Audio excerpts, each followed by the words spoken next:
The notification sound cut through the silence of my apartment at 6:47 a.m. Launch day. The app we'd been building for 18 months was going live in 13 minutes. 1 million users queued up. $12 million on the line. My phone wouldn't stop buzzing. 17 missed calls, 43 unread messages, all from the same person, Ethan. The last message made my blood run cold. API completely down. Security protocol locked. I don't know the override codes. Margaret, I need the master authentication sequence. Now, the master authentication sequence, the one I'd written. The one I'd explained to him 6 times during his training. The one thing standing between launch success and total catastrophic failure. My finger hovered over the delete button on my phone. Everything I'd built, everything I'd sacrificed. Everything they'd taken from me and handed to him on a silver platter. One tap, that's all it would take. Before we dive into how everything fell apart, we're on a journey together here. We just hit our second milestone, and now we're reaching toward 3,000 subscribers. If stories about what really happens behind the scenes in tech speak to you, the subscription button is right there. Now let me tell you how we got to this moment. My name is Margaret Chen, and until that morning I was the principal software architect at Apex Digital Solutions. Principal software architect. The title sounds impressive, but what it really meant was that I built the foundation everyone else got to build their careers on. I grew up in a regular middle-class household in Portland. My parents ran a small bookstore. Nothing fancy, nothing difficult, but they taught me something crucial. My mother used to say, money doesn't make you understand people, listening does. She'd spend hours with customers understanding what they needed, why they needed it. That's where I learned empathy. That's where I learned that behind every request, every question, every frustration, there's a human being trying to solve a problem. That empathy made me a great mentor. It also made me the perfect person to exploit. But I'm getting ahead of myself. To understand why my finger was hovering over that delete button, why I was about to let $12 million burn, you need to understand how I went from being the architect of Apex's biggest project to becoming invisible in my own creation.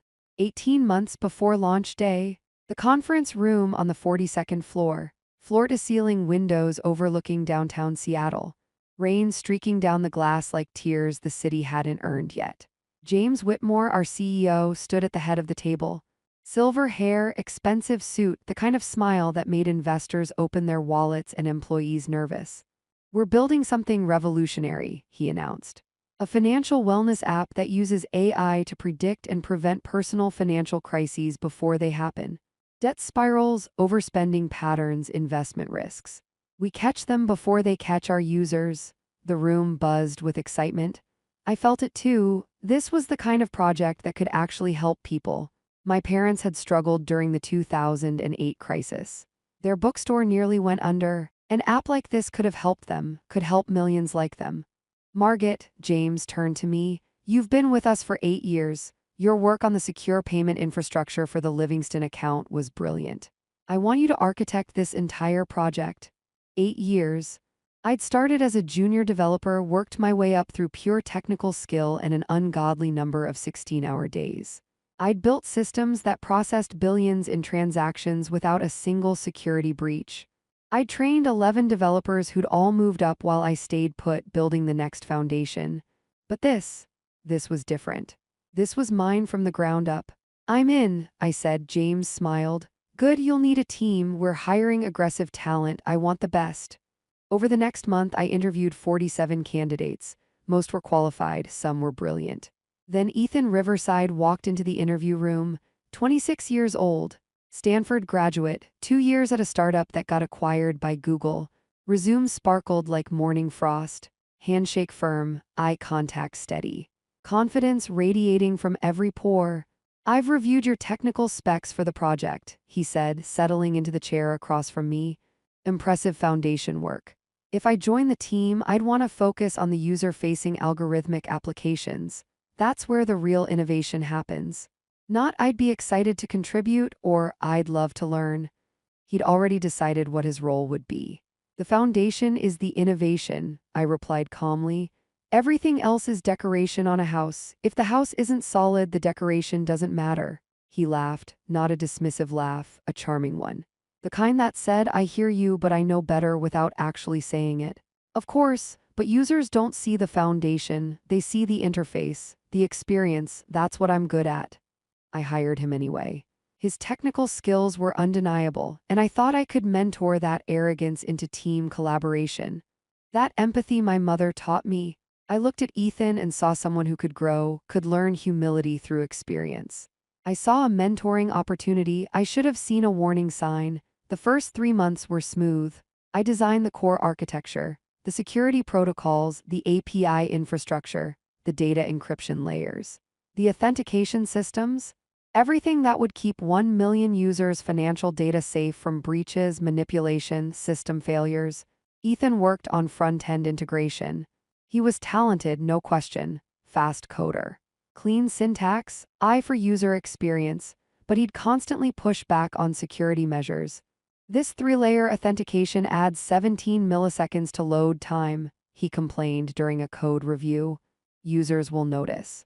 They'll hate it. Users will hate having their bank accounts drained by hackers more, I countered. Can't we find a middle ground? Security isn't about middle ground, it's about walls, strong ones. He'd nod, agree. Then submit code that tried to work around my protocols anyway. Every time I'd pull him aside, not in front of the team, one-on-one, explaining why each security layer mattered, walking through breach scenarios, showing him data from financial hacks, teaching him that invisible protection was still protection. You're right, he'd always say. I get it now, thanks for taking the time to explain. And I'd feel good. Like I was doing what a mentor should do, shaping not just his code but his understanding. Month 6, James called me into his office. Margit, the project's ahead of schedule. That's remarkable. We have a good team. Ethan's been impressing everyone. His presentations to the investor board have been phenomenal. Something cold touched my spine. Presentations. I wasn't aware he was presenting to investors. James waved his hand casually. Oh, just a couple of update sessions. You were deep in the infrastructure work. Didn't want to pull you away for dog and pony shows. Ethan volunteered to handle the client-facing updates. Client-facing? The words sat wrong in my gut. The infrastructure work is the project, I said carefully. Maybe I should be presenting that. And you will at launch. Right now, investors want to see the sexy stuff. The AI algorithms, the interface, the user experience. Ethan's great at making that exciting. You focus on making sure it all works, that's your strength. My strength. Making things work while someone else made them exciting. Month 9. The team had grown to 14 developers. Ethan started running the daily stand-up meetings. Not officially, it just sort of happened. I'd arrive at the conference room and he'd already be at the whiteboard mapping out the day's priorities. The team would be engaged, laughing at his jokes, energized by his enthusiasm. Morning, Margit, he'd greet me. I was just outlining the sprint goals. Anything to add? Anything to add to my own project, but the team was productive. Morale was high, code was shipping. I told myself ego didn't matter, results mattered. I told myself a lot of things that weren't true. Month 12, performance review season. I walked into my review expecting recognition. Maybe a promotion, lead architect, vice president of engineering. Something that reflected that I was building the most important project in company history. James sat across from me, folder open. Margit, your technical work continues to be excellent. Thank you. However, there are some concerns about your leadership presence on the project. The air conditioning felt suddenly cold. Leadership presence? Several team members have mentioned that Ethan provides clearer direction, more inspiration, better communication. Ethan reports to me. On paper, yes, but leadership isn't about org charts. It's about influence, impact. Ethan's become the face of this project internally and externally. My hands gripped the armrests. I designed every critical system, the security infrastructure, the data architecture. The scalability framework, that's not leadership. It's technical execution, which is valuable, but vision, communication, stakeholder management, those are leadership. That's where we need to see growth from you. They were using my own work against me. I'd been so focused on building something perfect, something secure, something that would actually protect people that I'd let someone else take credit for the vision. What does this mean for my role? I asked quietly. You remain principal architect, no changes, just feedback for development. No changes, no promotion, no recognition. I walked out of that office and went straight to the bathroom. Locked myself in a stall, didn't cry, couldn't cry, just sat there numb. Month 15, the application was in beta testing. 10,000 users. Feedback was phenomenal. The AI algorithms were predicting financial issues with 87% accuracy. The interface was intuitive. The security was airtight. I'd built something I was proud of, something that worked, something that mattered. Then James sent the company-wide email. Excited to announce that Ethan Riverside is being promoted to lead developer on the financial wellness app project. Ethan's vision and leadership have been instrumental in bringing this innovative product to life. His dedication and technical excellence embody everything Apex stands for. Lead developer on my project. The email continued. Ethan's promotion comes with a significant compensation increase reflecting his expanded responsibilities and contributions to our success. I found out later through office gossip that significant compensation increase meant $80,000. $80,000 for the person I'd mentored. My own inbox pinged. Email from James, private this time. Margaret wanted to personally thank you for your contributions to the project. Your technical foundation work has been essential. As a token of appreciation, we're sending you a gift basket. Should arrive this afternoon. A gift basket? I stared at those words until they stopped meaning anything. The basket arrived at 3 p.m. Gourmet chocolates, fancy crackers. A wheel of imported cheese, a card. Thanks for your hard work, Apex leadership team. $42.73. I looked it up online, that's what my contribution was worth. I should have quit that day. Updated my resume, started interviewing. Any company would have hired me. My skills were in demand. My track record was solid, but I didn't quit. Want to know why? Pride. Stupid, stubborn pride. I wanted to see the launch. I wanted to watch this application go live. I wanted the satisfaction of knowing that when it succeeded, when it helped people, when it did exactly what it was designed to do, I'd know the truth. I built that. The truth didn't matter to anyone else, but it would matter to me, so I stayed. I worked. I ran final security checks. I optimized the API responses. I built redundancies for the redundancies. I made sure every single line of code could handle the load of 1 million users hitting the system simultaneously. And I trained Ethan. That's the part that hurts most. Even after the promotion, even after the gift basket, even after watching him accept credit for my work in presentation after presentation, I still trained him. Because that's what mentors do. Because my mother's voice was in my head, telling me that professionalism mattered. That integrity mattered. That doing the job right mattered more than ego. This is the master authentication sequence, I explained to him for the 6th time 3 weeks before launch. We were in the server room going through disaster recovery protocols. The sequence was complex, 47 characters, alphanumeric, special symbols, randomized in a pattern only I knew. It was the override code for everything. If the system locked up, if authentication failed, if anything went catastrophically wrong, this code was the skeleton key. Why so complicated? Ethan asked, typing it into his password manager. Because if someone unauthorized gets it, they have complete control over 1 million users' financial data. Bank accounts, credit cards, investment portfolios. Everything? Right, but if it's too complicated, we might not remember it in a crisis. That's why it's written down in 3 separate secure locations. That's why we're both memorizing it. That's why we've practiced this protocol 6 times now. He nodded. Got it memorized, ready to go? But he was looking at his phone while he said it, half present, half listening. Ethan, this is serious. Repeat the protocol back to me, he sighed.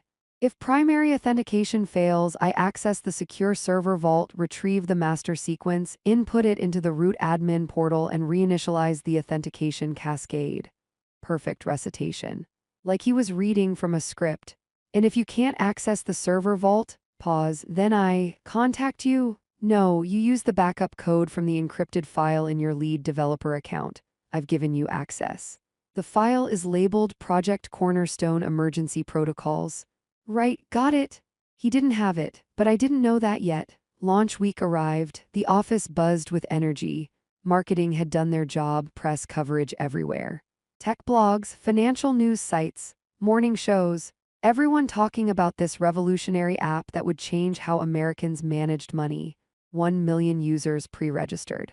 12 million in investor capital riding on a successful launch.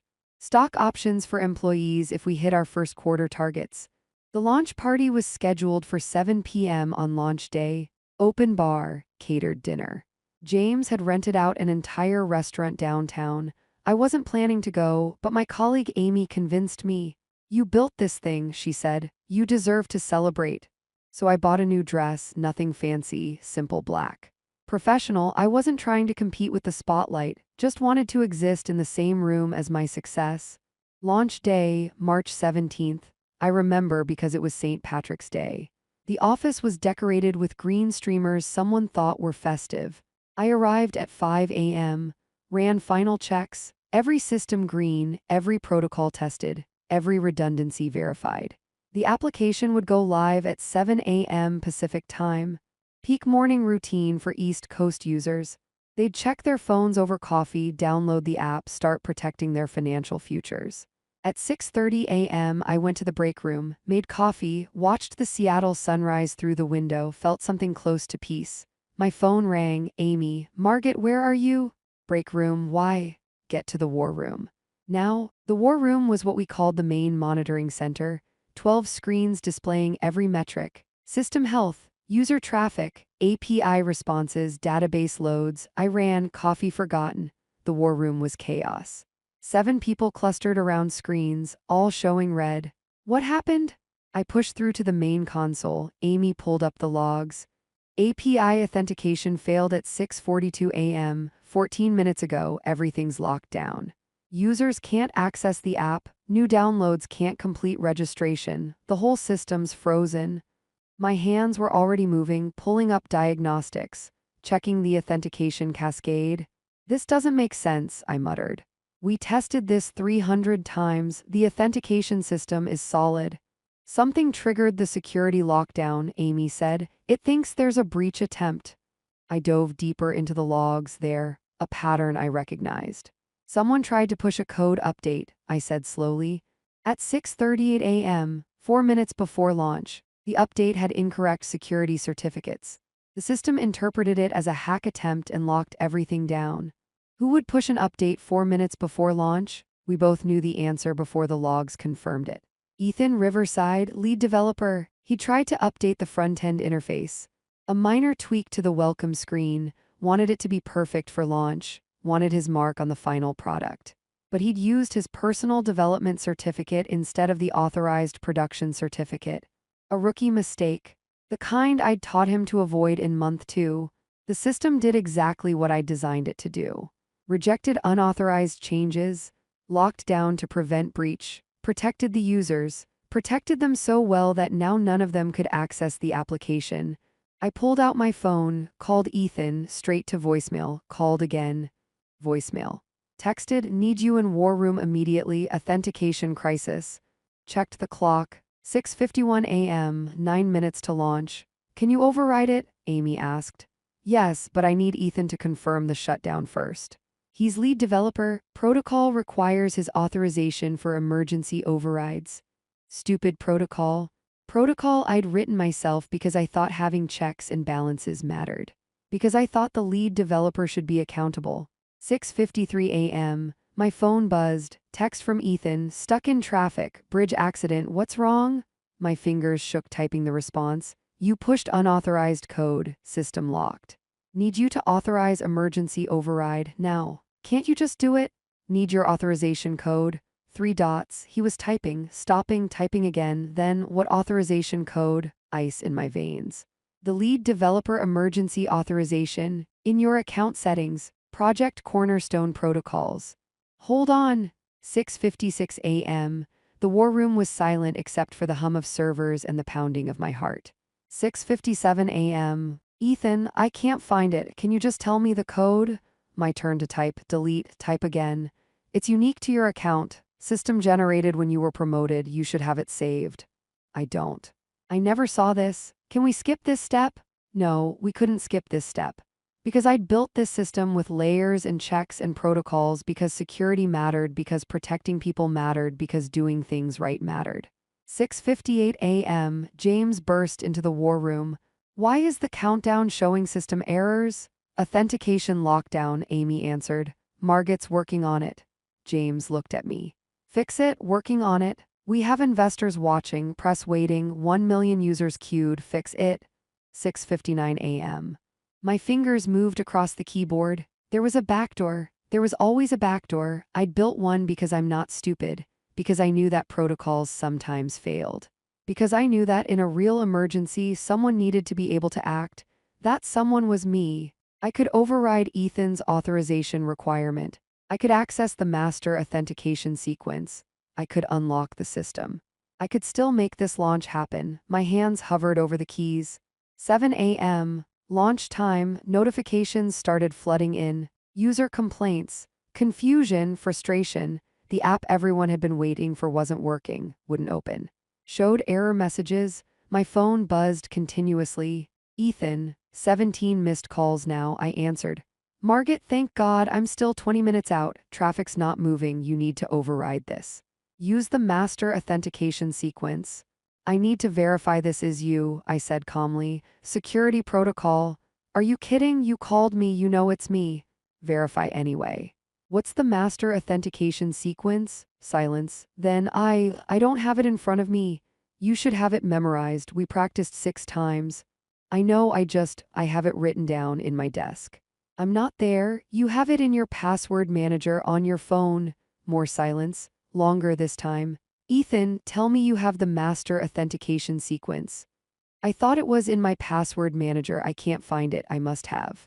Maybe I didn't save it properly, but you have it. Just use your access. 7:03 a.m. The investors were calling James. James was yelling at someone. Amy was watching me with wide eyes. Margit, Ethan's voice cracked, please. I messed up. I know I messed up, but we can fix this. You can fix this. Just unlock the system. We'll deal with the protocol stuff later. Please. 18 months of work, every late night, every weekend. Every skipped dinner, missed date, abandoned hobby. Every brilliant solution. Every elegant line of code. Every security measure that would protect people like my parents. All of it sitting in my hands. And the person who got promoted. Who got $80,000. Who got credit and recognition and the title. He couldn't remember the password. Margit, are you there? I'm begging you. I know things haven't been fair. I know you deserved more recognition. But don't let this fail because of that, please. He thought this was about fairness, about recognition, about ego. It wasn't. It was about trust. I trusted that if I did good work, it would matter. I trusted that mentoring someone would create mutual respect. I trusted that building something solid meant more than presenting something flashy. Every trust had been broken, except one. I trusted my own work. I knew this system. I knew every line of code. I knew every protocol. I knew exactly what would happen if I unlocked it now. The system would work. The launch would succeed. Users would love it. Investors would profit. James would celebrate. Ethan would be the hero who led the team through a crisis, and I would still be the invisible architect. Still be the technical executor, still be worth a gift basket, or I could let it fail, I could walk away, delete my access. Let the security protocols I built do exactly what they were designed to do, protect against unauthorized access. Even if that unauthorized access was supposed to be authorized, $12 million, 1 million users. 18 months of work, all of it burning because the lead developer couldn't remember the password. My mother's voice in my head. Empathy means understanding what people need. What did people need? Did they need this app? Maybe, probably. It was good work, it would help people. But did they need it from a company that valued presentation over substance? That promoted politics over competence? That gave gift baskets to architects and promotions to presenters? Did I need to save people who'd never valued me? 7:05 a.m. I closed my laptop. Margit, Amy's voice, careful, concerned. I stood up, picked up my bag. Margit, what are you doing? James, now not concerned. Demanding. I looked at him, really looked at him, saw what I should have seen 18 months ago. The system is working exactly as designed, I said. It's protecting against unauthorized access. Until the lead developer can provide proper authentication, it will remain locked. That's the protocol. Override the protocol exists for a reason. Security can't be overridden just because it's inconvenient. This is $12 million, this is our company's future, then maybe the lead developer should have taken his training seriously. James's face went red. You're fired. You hear me, you're fired? I nodded. Good, that makes this easier. I pulled out my phone, opened the admin portal, looked at James one more time. For what it's worth, the application is brilliant. I built something that would have actually helped people. That mattered to me, but you can't launch it without me and I won't launch it for you. My finger tapped the screen, 3 confirmations. Are you sure? Yes. This will delete all administrative access. Yes, this action cannot be undone. Yes, the screens around the war room all flashed red, then black. System administrator access removed. Master authentication protocols deleted. Emergency override capabilities terminated. The application wasn't just locked now, it was sealed. A fortress with no key because I'd just thrown the key into the ocean. Someone could rebuild access. Eventually, maybe. If they could break through every security layer I'd spent 18 months perfecting. Good luck with that. I walked out of the war room, down the hall, past cubicles where developers I'd trained were frantically typing, trying to find a solution. Past the conference room where investor calls were happening in panicked voices. Past my own desk. 8 years at this company. I didn't take anything, didn't want anything. Into the elevator, down 42 floors. Out into Seattle morning rain. My phone was exploding. Calls, texts, emails, threats of lawsuits, promises of police involvement, desperate pleas from Ethan. I turned it off, walked to a coffee shop 3 blocks away, ordered a latte. Sat by the window, watched the rain. My hands should have been shaking, my heart should have been racing. I just destroyed $12 million of investor money, denied 1 million users an application they wanted, ended my career at Apex. Possibly ended my career in tech entirely. But all I felt was calm. I'd spent 8 years building foundations for other people to stand on. 18 months building something perfect for someone else to take credit for. Every day choosing professionalism over pride, protocol over ego, the right thing over the easy thing, and where had it gotten me? A gift basket. The coffee shop door opened. Amy walked in, spotted me, sat down across from me. That was insane, she said. Probably. They're threatening legal action. Let them. You deleted everything, everything. She sat back, studied me, then started laughing. Not mean laughter, not mocking, just pure, exhausted, disbelieving laughter. 18 months of work gone because Ethan couldn't remember a password. He didn't value the training enough to retain it. They didn't value you enough to promote you. I sipped my coffee.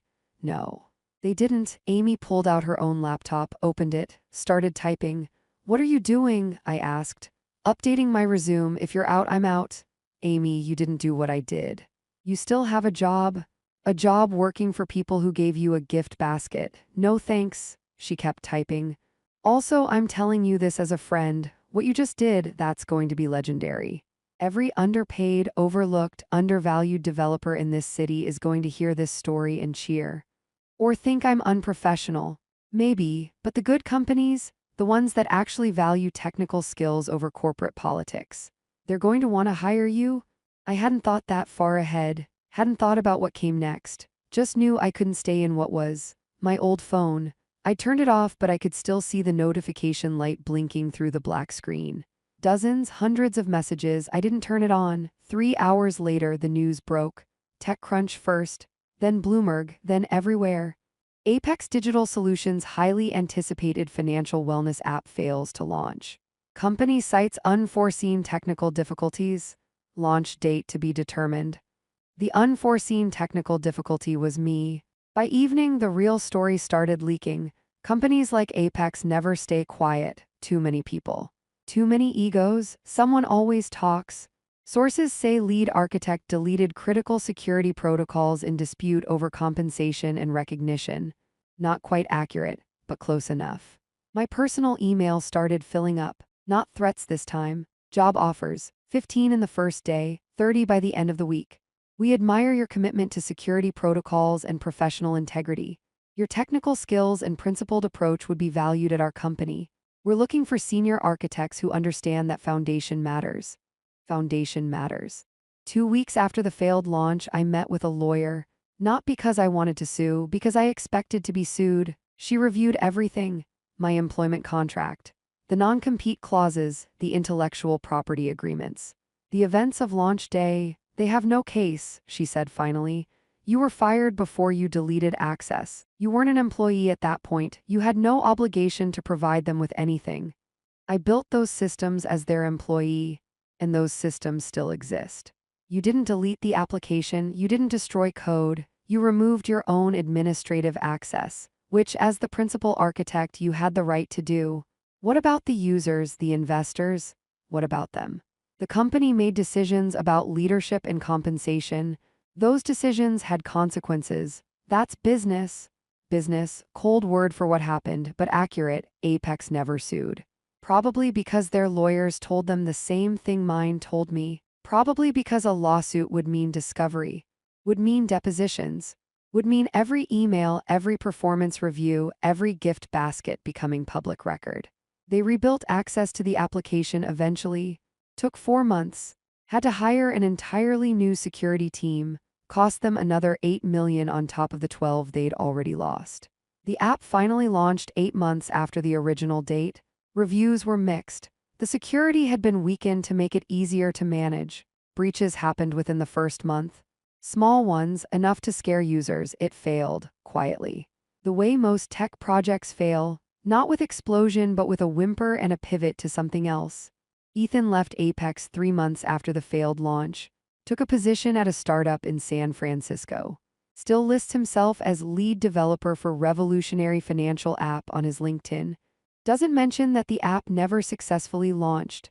Doesn't mention the password he couldn't remember. James retired last year. Apex was acquired by a larger firm. The acquisition price was less than they'd hoped. The failed launch had damaged investor confidence. And me, I took a position at a smaller company, 50 employees, based in Portland. Near where I grew up, near my parents' bookstore, which they still run. I'm the chief technology officer. I have actual authority. I make decisions about architecture and security and protocols. When I train developers, they listen. When I explain why something matters, they value that explanation. My compensation is fair, better than fair. Nobody gives me gift baskets. Sometimes I think about that morning, wonder if I should have handled it differently. Been more professional, more forgiving, more understanding of Ethan's mistakes. Then I remember that empathy goes both ways. I understood Ethan's position, his inexperience, his oversight, his panic. Nobody understood mine. My mother asked me once if I regretted it, deleting access, letting the launch fail.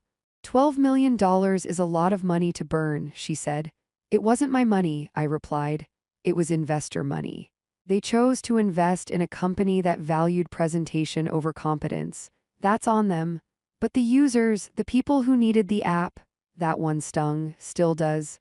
I built something that would have helped people, I said. But it would have been built on a foundation of disrespect. Eventually that foundation would have cracked. Better it failed fast than failed slowly while people depended on it. She nodded, understanding, the way she always understood.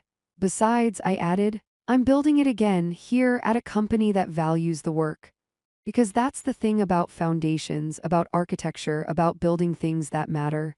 The foundation itself is portable, the skills, the knowledge, the understanding of how to build things right. Those belong to me. Apex owned the code I wrote, the specific implementation, the particular application, but they never own my ability to build, my knowledge of architecture, my understanding of security. They never owned me. That's what I learned in the war room. That's what I understood when my finger hovered over the delete button.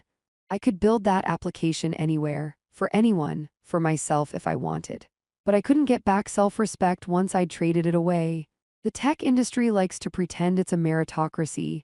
That good work gets rewarded, that talent rises. Sometimes it does, often it doesn't. Sometimes the person who presents the work gets more credit than the person who does the work. Sometimes gift baskets are considered adequate compensation for 18 months of brilliance. Sometimes lead developers forget passwords and architects delete access and $12 million burns. That's the real story behind the headlines. If these stories matter to you, if you want to hear more about what really happens when the presentation ends and the reality begins, that subscribe button is still there. We're building something here, no gift baskets, just truth. The application I built at my new company launched 6 months ago. No crashes, no security breaches, no forgotten passwords. Because the people who built it are the people who lead it. And nobody succeeds on a foundation they don't respect. My name is Margaret Chen, I'm a builder, and I only build on solid ground now. Even if that means sometimes burning down houses built on sand. Especially then.